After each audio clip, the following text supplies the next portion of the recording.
Hello and welcome to the Discover History YouTube channel. Now we've turned the clock now to 12 o'clock midday on the 23rd of September 1642. So famously we have Nathaniel Fiennes. He's just come down off the high ground. He's had news that the Royalist silver in Worcester is about to set off, or maybe it has set off, and he's rode down Old Lane.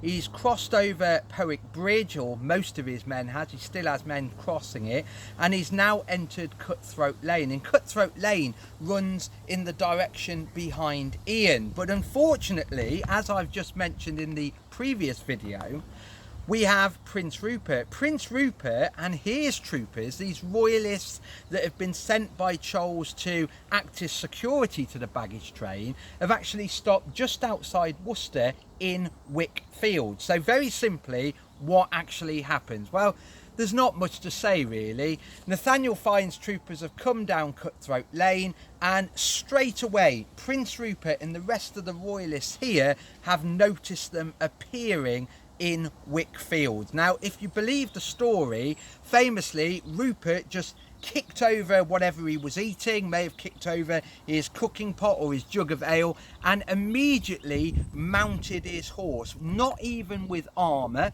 He drew his sword and then ordered a charge into those Parliament cavalry under Nathaniel Fiennes. And famously, the other troopers within that force also mounted horses and galloped towards them. Now, I do have a map here. These are the maps that I use when I do the battlefield tours. And remember, if you get a chance, book onto one of those. We can only take 5 at the moment. But there we have the city of Worcester in the distance there. You will notice it looks very different to how it did in 1651, mainly because it hasn't had its defences upgraded yet. So it's still got its old city wall. And famously, there is a description of Worcester by a Parliament soldier saying that Worcester is a den of thieves and a receptacle for the hellhounds of the county. They also go on to say that Worcester is a crumbling city where the gates don't even lock at night. So it's not this great city that it was later to become. But you will notice I've actually got a block here in red, which is Byron. So Byron has got the Royalist baggage train locked up inside the city wall, and it's relatively safe. Famously, Nathaniel Fiennes was on the high ground. He's actually come down through Powick village, across the bridge, through Old Road, or what we now call Old Road, and into Wickfield and Cutthroat Lane. But famously, as I just said, Rupert was resting up before heading to escort the baggage train, and the two of them have met in this area, the area that we're actually in at the moment. So they've met in Wickfield, and it would have been a typical cavalry engagement really. Even though Rupert drew his sword and galloped straight in without armour, the rest of the troopers may have had armour on. Some of them may still have had their armour on the ground, but we know that on the saddles of the horse are 2 pistols. They're always there because they're attached to the saddlery. So the most immediate thing they would have done is discharge firearms. So they would have galloped towards each other, drew their pistols at arm's length, fired those. Some of them may have put them away or turned them around and used them as a club.